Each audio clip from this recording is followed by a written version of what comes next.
என்ன பேசாம இருக்கீங்க? எவ்வளவு வந்து என்ன உளறிட்டு இருக்கா? பாத்து சும்மா இருக்கீங்க? ஜானகி ஒண்ணு கூப்பிட இல்ல. ஜானகி ജാനകി അതാണ് ഇനി കൺഫ്യൂഷൻ ആയത്. ആള് മറ്റേ ഇതും കൂടി അല്ലേ, പറഞ്ഞിട്ട് കാര്യമില്ലല്ലോ. അസുഖമുള്ളോണ്ട് മറന്നിട്ടുണ്ടാവും. അതും ഇവിടെയുള്ളതും ജാനകി എന്നല്ലേ പേര്.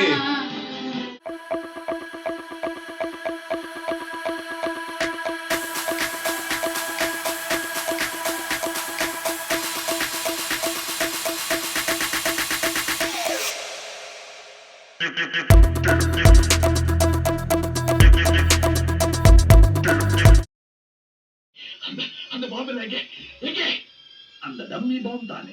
பாம் யா டம்மி, அந்த டம்மி பாம்பு எங்க? வீட்ல வச்சா என்ன போல அடுத்து வர போற பேஷண்ட்டுக்கு தேவைப்படும் என்று பலிக்கவனமாக வீட்டுக்குள்ளார வச்சிருக்கிற. வீட்டுக்குள்ள எந்த வீட்டுக்குள்ள? எந்த வீட்டுக்குள்ள?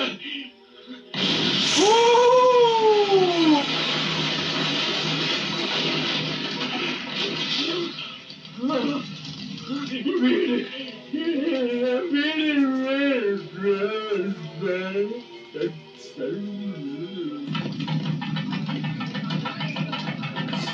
കൊറേ പൈസയുടെ സാധനങ്ങളാന്നൊക്കെ പറഞ്ഞില്ലേ കൈവരെ ചടിക്കുമ്പോ തന്നെ. വേറെ വഴിയില്ല.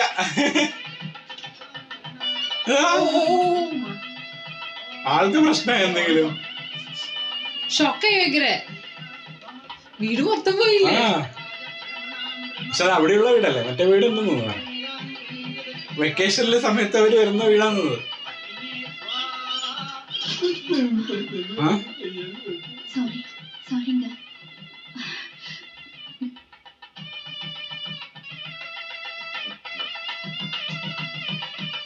നാട്ടിലെ എല്ലാത്തിലും കലപ്പടമാ പോട്ടത്. വെറും ഡമ്മി ബോംബ് വേണ്ട പോലെ ഡോക്ടറിട്ട് ആരോ കലപ്പടം ചെയ്ത് ഒറിജിനൽ ബോംബ് കൊടുത്ത് ഏമാത്തിട്ടാണ്. വീട് പോകുന്നതിൽ കൂടെ വരുത്തതില്ലേ. நான் போயிருந்தால் உன்ற வாழ்க்கை எல்லாம் என்று ஷாக்கில் தான் புரியானவர். അവിടെയും മറ്റേ ഡോക്ടർ സംശയിക്കുന്നില്ല. முருகன் அருளாலே எல்லாம் சரியா போகும். இப்படி இருக்கும்போது இப்ப கல்யாணத்துக்கு என்னமா அவசரம்? என்னமா பண்றது? அவர் ஃபிக்ஸ் பண்ண தேதி, அவரோட ஆசை தங்கச்சி வேற.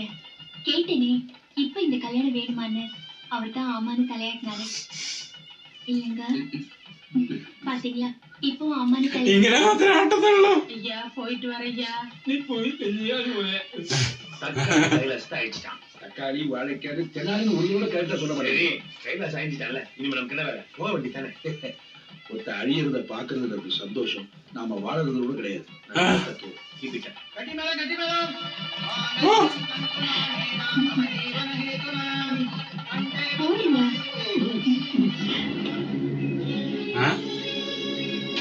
പിന്നെ ആരെങ്കിലൊക്കെ വരുന്നുണ്ടോ?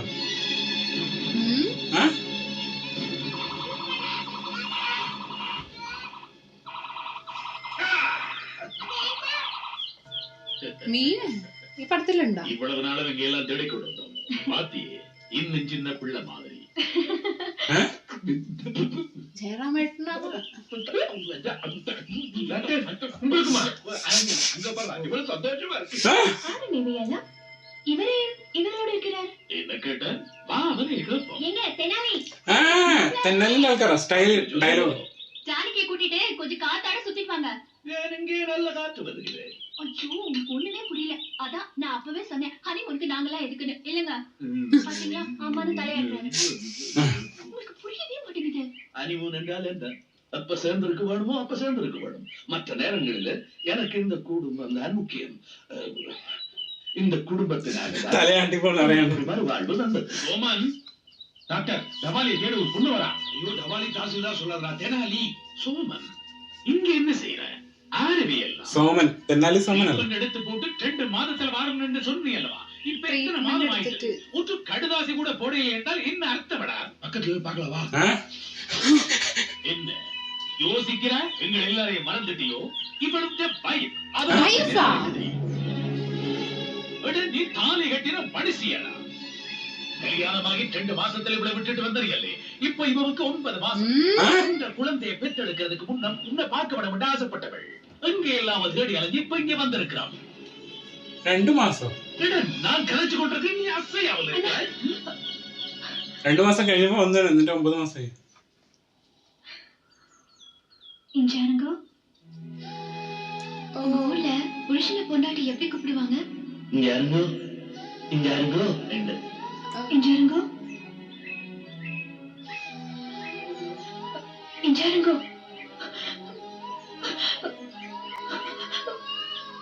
இஞ்சாருங்கோ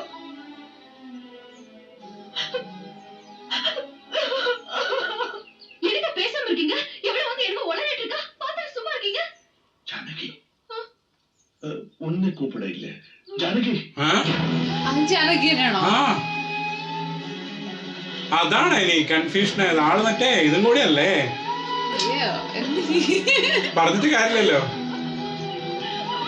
അസുഖമുള്ളോണ്ട് മറന്നിട്ടുണ്ടാവും. അതും ഇവിടെയുള്ളതും ജാനകി എന്നല്ലേ പേര്.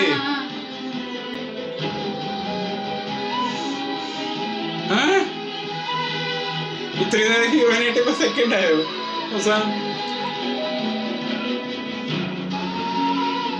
റെഡി ആ ഷോക്കില്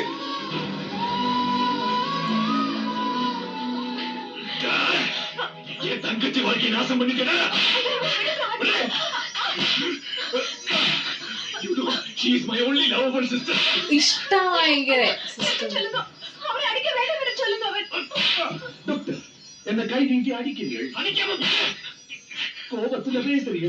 பேச வேண்டாம். அப்புறம் நான் வாயை முடித்து இப்ப நல்லா கதைக்கிறீங்க. கதைக்காம பின்ன டாக்டர் உங்க கை கால் எல்லாம் குணமாயிட்டு ശരിയായി. செல்ல செல்லியானே எப்படி எல்லாம் நீங்க சொல்லி தந்த பாடம் தான். ஒரு சின்ன ட்ரீட்மெண்ட். ட்ரீட்மெண்ட் என்ன சொல்ற நீ? எனக்கு நீங்கள் எத்தனையோ ட்ரீட்மெண்ட் கொடுத்து நீங்கள் தானே. உங்களை குணப்படுத்த ஊட்டி ட்ரீட்மெண்ட் எல்லாம் ஒரு நாடகம் தான். கல்யாணத்துக்கு முன்னமே சொன்ன நான் அல்லவா கதிராமத்துக்கு சொல்லி விட்டிருக்கிறேன் என்று. இவர்தான் அன்பு அறிவிப்பாளர் அப்துல் ஹமீத். இவற்றை உதவியாளர் சில சினிமாக்களை பிடிச்சு ஒரு நாடகம். அப்ப அது யாரு? அதான் உங்களுக்கு டைட்டா முத்து கொடுத்தாலே. அதுதான் சினிமா நடிகை மீனா. நான் தான் குழம்பிட்டேன். இவங்க ஏன் இன்னும் அழுதுகிட்டே இருக்காங்க? அது நாங்கள் சொன்னால் கேட்க மாட்டாங்க. அவர் எங்க? கார்ல இருக்காரு. யாரு? டிரைவரா? டைரக்டர். வேறங்கோ பாட்டு சொல்லுங்க. ഡയറക്ടർ പറഞ്ഞാലും നിർത്തുള്ളൂ. അഭിനയം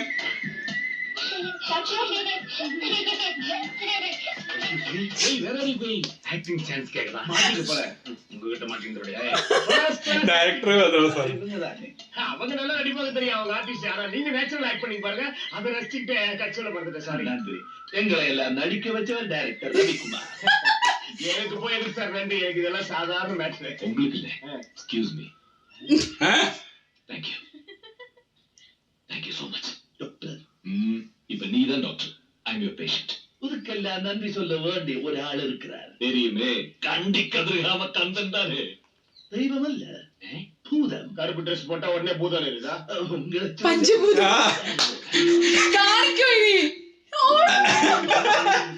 ஒருவேளை டைரக்டருக்கு லொகேஷன் காட்ட கூட்டு போறானோ? பூதம். நீங்க குழப்பீங்களா? ശരിക്കും മെയിൻ ആളല്ലേ ഇതൊക്കെല്ലാം നന്ദി சொல்லுறது. ഓ வைரம் வைரமோதிரம். ஏரியில மோதிரம். ஓ ஹாய் கன்சாமி. உங்களால என் வாழ்க்கை பாதி தண்ணியில போயிடுச்சு. கொடைக்கானல்ல இப்ப தண்ணி பஞ்சம். எல்லா தண்ணியும் நானே குடிச்சிட்டேன். மோதிரமும் கிடைச்சிச்சு. ஆனா நீ சொன்னிய பிக் சைஸ் வைர மோதிரம் அது மட்டும் கிடைக்கல. போட்டா தானே கிடைக்கும் முண்டா. அதனாலதான் நான் போட்டு வந்திருக்கேன். எது?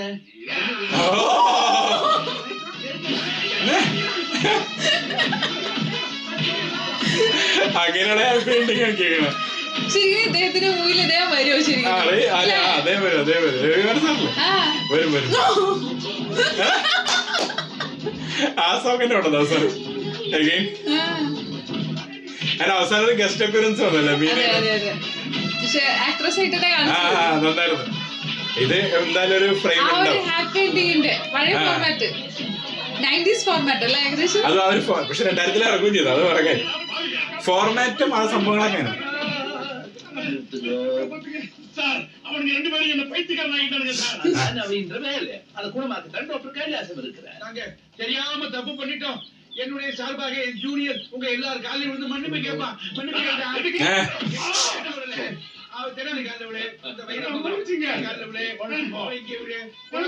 தப்பு செஞ்சி புரிய வேண்டாம். ஏய் ஏய் ஆக்ஷன். நிஜமா விடு.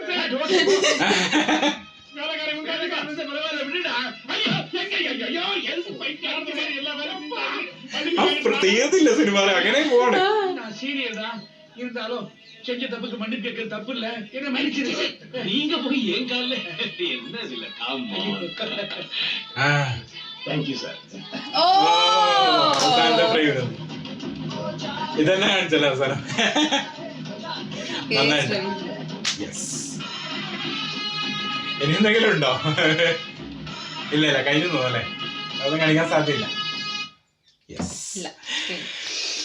അതായത് എൻഡില്ലേ തീർന്നില്ല. അതായത് ഭയങ്കര നമുക്ക് ആ ഒരു എൻജോയ്മെന്റ് അങ്ങനെ നിൽക്കണം. ആ ഒരു മൊമെന്റ് കഴിഞ്ഞിട്ട് ഏകദേശം ആ ഇഞ്ചാരംഗോ സോങ് കഴിഞ്ഞതിന് ശേഷം ഭയങ്കര എൻഗേജ്മെന്റ് കുറച്ചുകൂടി അധികമാണ് അല്ലെ. അതായത് നമുക്കറിയില്ലേ ഇനിയും അത് അങ്ങനെ പോട്ടെ എന്നുള്ള രീതിയിൽ നമുക്കും ഫീൽ ചെയ്യുന്നുണ്ട്. കാരണം കണ്ടിന്യൂഷൻ അങ്ങനെ പോവാൻ കാരണം അങ്ങനെ ഉണ്ട് സാധനം പോയിക്കൊണ്ടിരിക്കുന്നത്. എന്താ പറയാ എന്തെങ്കിലും ചെറിയൊരു ട്വിസ്റ്റ് പിടിച്ചു. കാരണം നമ്മളെപ്പോഴും നമ്മൾ ഫസ്റ്റ് അടിക്ക് സംശയിച്ചൊരു കാര്യമാണ് ഇനിയിപ്പോ എന്താ പറയാ കമലഹാസന് വേറെ എന്തെങ്കിലും സംഭവം ഉണ്ടോ അല്ലെങ്കിൽ അല്ലെ. അതായത് ഇനി ശരിക്കും എന്തെങ്കിലും പ്രശ്നം ഉണ്ടോ ഇല്ലയോ എന്നുള്ളത് അറിയില്ല. കാരണം ആള് ബാക്കിയെല്ലാ സ്ഥലത്തും ഭയങ്കര പെർഫെക്റ്റ് ആണ് അങ്ങനെയുള്ള സംഭവങ്ങൾ. പക്ഷെ എൻഡിലോട്ട് എത്തുന്ന സമയത്ത് ആ ഒരു സംഭവം അങ്ങനെ തന്നെ വെച്ചോണ്ട് തന്നെ ആ ഒരു എൻഡ് അവസാനം കാണിക്കുന്നത്. പിന്നെ ആണെങ്കിൽ പെട്ടെന്ന് മീനയുടെ എൻട്രി കൂടി വന്ന സമയത്താണെങ്കിൽ ഇത് പിടിച്ചു ചെറുതായിട്ട്. ഞാൻ വിചാരിച്ചത് ഇനി അങ്ങനെ തന്നെ ആയിരിക്കോ. പക്ഷെ അവിടെ ഒരു ടെസ്റ്റ് കൊണ്ടുവന്ന് ഡയറക്ടർ അതുകൊണ്ട് ഡയറക്ടർ അവസാനം വരികയും ചെയ്തേ. സംഭവം നമ്മളല്ലേ എല്ലാം ഉള്ളൊരു എന്റർടൈനിങ് മൂവി. അതായത് പ്രത്യേകിച്ച് എടുത്തു പറയേണ്ടത് കമൽ സാർ, ജയറാമേട്ടൻ പെർഫോമൻസ്. എന്റെ ആൾക്കാരെ ആരും നമ്മൾ കാണില്ല. പിന്നെ മറ്റവര് പഞ്ചഭൂതം അവര് അസിസ്റ്റന്റും അവര് 4 പേരും കേട്ടോ ഭയങ്കര. അതായത് ഈ മൂവിയുടെ മെയിൻ പില്ലേഴ്സ് എന്ന് പറയുകയാണെങ്കിൽ അവരെ പറയാം. അതായത് ആക്ടിങ്ങിൽ കേട്ടോ. കാരണം എന്ന് വെച്ചിട്ടുണ്ടെങ്കിൽ അദ്ദേഹം ഡയറക്ടർ എന്ന് പറയുന്നത് അദ്ദേഹം എമ്മാതിരി പ്രത്യേകിച്ച് പാട്ടുകളാണെന്നുണ്ടെങ്കിലും എന്താ പറയുക ചില പാട്ടുകൾ നമുക്ക് തോന്നിയിട്ടുണ്ടായിരുന്നു ചിലപ്പോ ഈ കാലഘട്ടത്തിലാണെങ്കിൽ അത് ചിലപ്പോ അത് റിമൂവ് ചെയ്തിട്ടുണ്ടായിരിക്കും. പക്ഷേ നീളം കൂടുന്നുണ്ട്. കാരണം ബാക്ക് ടു ബാക്ക് ആണ് സോങ്. നമ്മൾ സീൻ എടുക്കുന്ന സമയത്താണെങ്കിൽ പെട്ടെന്നാണ് ഇപ്പൊ കുറച്ച് സംഭവം വരുന്നുണ്ട്. പക്ഷെ എന്താ പറഞ്ഞാലും കംപ്ലീറ്റ് എന്റർടൈൻമെന്റ് ആണ്. എടുത്തു പറയേണ്ട ലാസ്റ്റോട്ട് ഞാൻ പറയുന്നുണ്ട്. അത് എടുത്ത് പറയുന്ന കാരണം എന്താ അറിയാം ജയറാമേട്ടൻ സെക്കൻഡ് ഹാഫ് കൊണ്ടുപോയി അങ്ങനെ വേണമെങ്കിൽ പറയാം. അവസാനമാണ് ഇപ്പൊ കമൽ സാർ വന്നത് പിന്നെ അഗൈൻ പിക്ചറിലോട്ട്. പക്ഷെ ഏകദേശം സെക്കൻഡ് ഹാഫ് തൊട്ട് ജയറാമേട്ടന്റെ ഒരു ഷോ ആയിരുന്നു. എനിക്ക് തോന്നുന്നത് എന്താ സംഭവം എന്ന് വെച്ചിട്ടുണ്ടെങ്കിൽ സെക്കൻഡ് ഹാഫ് തൊട്ട് ജയറാമേട്ടനെ കൊണ്ടുപോയല്ലോ. അപ്പൊ കമൽ സാറിന്റെ പാർട്ട് അവിടെ ഒരിക്കലും കുറഞ്ഞു പോയല്ലോ. അതുകൊണ്ടാണ് എനിക്ക് ആ ഫൈറ്റ് സംഭവങ്ങളെ കൊടുത്തത്. പിന്നെ അതുപോലെ തന്നെ എൻഡിലോട്ട് ആ ട്വിസ്റ്റും കൊണ്ടുവന്ന എന്നെയായിരിക്കും. കാരണം അഗൈൻ ജയറാമേട്ടനെ സുഖപ്പെടുത്തിയില്ലേ ആ ഒരു സംഭവം കൂടി കാണിച്ചില്ല. ആ ഒരു ട്രീറ്റ്മെന്റ് ഇതൊരു ജയറാമേട്ടൻ ഹീറോ ആയതുപോലെ സാധ്യതയുണ്ട് ചിലപ്പോ അതിനും കൂടി. കാരണം വെച്ചാൽ രണ്ടുപേർക്ക് ഇമ്പോർട്ടൻസ് കൊടുത്തിട്ടുണ്ട്. അത് വേറെ കാര്യം. പറഞ്ഞു വെച്ചിട്ടുണ്ടെങ്കിൽ ഒരാൾക്ക് അങ്ങോട്ടും ഇങ്ങോട്ടും കുറഞ്ഞു. പക്ഷെ എൻഡിൽ നമ്മൾ പറയില്ലേ കമൽ സാർ ആണ് അതിന്റെ നായകൻ. അപ്പൊ എന്തായാലും ആ നായകൻ കുറച്ച് ഇമ്പോർട്ടൻസ് അവസാനം കൊടുത്തു. അതാ കാണിച്ചത്. പിന്നെ എടുത്തു പറയേണ്ടത് എന്താ പറയുക എല്ലാരും നന്നായിട്ട് ചെയ്യുന്നുണ്ട്. അതായത് അവരവരുടെ റോളില്ലേ അവര് നന്നായിട്ട് കാണിച്ചിട്ടുണ്ട്. അവർക്കൊക്കെ ആ ഒരു ചെറിയ റോളില് നമ്മളെ വൈരമോതിരം അന്വേഷിച്ചു വരുന്ന അദ്ദേഹം വരെ ഭയങ്കര കോമഡി ആയിരുന്നു. ഡയമണ്ട് ബാബു അതേപോലെ അവരൊക്കെ ആ ഒരു എല്ലാവർക്കും ആ ഒരു ചെയ്യേണ്ട സാധനങ്ങൾ നന്നായിട്ട് തന്നെ ചെയ്തിട്ടുണ്ട്. വീട് ആ ലൊക്കേഷൻ പിന്നെ അത്ര ലിമിറ്റഡ് ആയിട്ടുള്ള കാസ്റ്റ് അത് ഒഴിച്ചു നിർത്തിയിട്ടുണ്ടെങ്കിൽ എനിക്ക് സോങ്സിനാണ് ഭയങ്കര എക്സ്പെൻസ് ആണ്. കാരണം വെച്ചാൽ അതൊരിക്കലും ഒരു VFX പണ്ടത്തെ നമുക്കറിയാലോ അതൊന്നും അല്ല സംഭവം. റിയൽ ആയിട്ട് അവിടെ പോയിട്ട് ഷൂട്ട് ചെയ്തിരിക്കുന്നതാണ്. അവിടെ നമുക്ക് ഏകദേശം ഒരു ശങ്കർ ടച്ച് നല്ലോണം കാണാൻ പറ്റുന്നുണ്ട് അല്ലേ. കാരണം പ്രത്യേകിച്ച് AR റഹ്മാന്റെ ബാക്ക്ഗ്രൗണ്ട് സ്കോർ സമയത്താണ് അവിടെ ഫീൽ കിട്ടുന്നത്. AR റഹ്മാൻ സാർ ശങ്കർ എന്ന് പറയുന്നത് നമുക്ക് ഓൾറെഡി ആ ഒരു കോമ്പിനേഷൻ അറിയാം. അപ്പൊ ആ ഒരു കോമ്പിനേഷന്റെ ഫീൽ ഇവിടെയും കിട്ടിയിട്ടുണ്ടായിരുന്നു. അപ്പൊ എന്തായാലും നമുക്ക് ഇനിയും വന്നിട്ടുണ്ട് കുറച്ച് സജഷൻസ് ഒക്കെ. KS രവികുമാർ അദ്ദേഹത്തിന്റെ നമ്മളെ മൂവീസ് ഒന്നും അധികം കണ്ടിട്ടില്ല. 2 മൂവിയാണ് ഇപ്പൊ കണ്ടത്, അടുത്തടുത്ത് കണ്ടത്. അപ്പൊ എന്തായാലും ഇപ്പൊ കമൽ സാറിന്റെ അടുത്ത് ചെയ്തതല്ലേ. അപ്പൊ നമ്മള് വേറെ 1-2 ആക്ടേഴ്സും കൂടി എടുത്തിട്ട് നമ്മൾ ഷോർട്ട്ലി വരാം. അപ്പൊ അങ്ങനെയാണ് നമ്മൾ ചെയ്യുന്നത്. കാരണം വെച്ചാൽ നമ്മൾ ബാക്ക് ടു ബാക്ക് ഒരു ആക്ടറിന്റെ തന്നെ ചെയ്തിട്ടുണ്ടെങ്കിൽ നമുക്കും അതൊരു ഫ്രഷ് തോന്നിക്കില്ല. അപ്പൊ അതുകൊണ്ട് നമുക്ക് നോക്കാം ഓരോരുത്തരും. എനിക്ക് കഴിഞ്ഞ പ്രാവശ്യം നമ്മൾ ചെയ്താരുടെ ആയിരുന്നു എപ്പോഴും അടുത്തോ കഴിഞ്ഞ സിംബുവിന്റെ ചെയ്തു സിംബുവിന്റെ ചെയ്തു പിന്നെ വടിവേലു സാറിന്റെ ചെയ്തു. അവർ രണ്ടുപേരും കോമ്പിനേഷൻ അങ്ങനെ ഒരു കോമ്പോ ആണ് നമ്മൾ ശരിക്കും നോക്കുന്നത്. അതുകൊണ്ടാണ് ഇപ്രാവശ്യം അസുരനും തെന്നാലിയും കൂടി ഒരുമിച്ചെടുത്ത് ശരിക്കും ഇതെല്ലാം എടുക്കേണ്ടത് രണ്ട് മൂവീസ് ആണ്. സന്തോഷ് സുബ്രഹ്മണ്യനും ആയിരത്തിലൊരുവനാണ് ശരിക്കും നമ്മൾ പ്ലാൻ ചെയ്തത്, പക്ഷെ നടന്നില്ല. അതുകൊണ്ടിട്ട് ഇതെടുത്തു. അപ്പൊ നെക്സ്റ്റ് നമുക്ക് നോക്കാം, നമ്മള് ഷർട്ട്ലി പോൾ ഇടാം എന്താണ് നമ്മൾ കൊണ്ടുവരാൻ പോകുന്നത് എന്നുള്ളത്. അത്രയേ ഉള്ളൂ.